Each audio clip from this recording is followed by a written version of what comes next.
నేను ఎంత దొడ్డుకున్నా ఎంత బగ్గానా కోరుకోరండి మీ కోరండి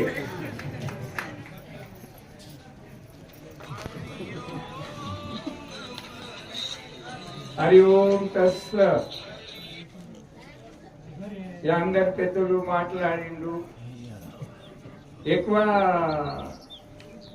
గొప్ప చిన్నతనంలో చూస్తుంది నీ మామ, కానీ ఇప్పుడు గొప్పతనంగా చూస్తుందంటే శ్రీ గురువు మాది కృప మన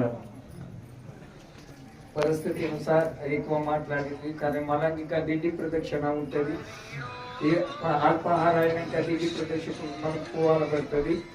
ఎక్కువ మాట్లాడింది. ఒకటి రెండు సమస్యలు ఉన్నాయి. ఈ ఆశ్రమం నాది కాదు, ఒక పేరు పెట్టిండు. ఇవన్నీ ఒక్క పైసా నుంచి ఓలిచ్చిండు ఆల్ది ఆశ్రమం ఉన్నది.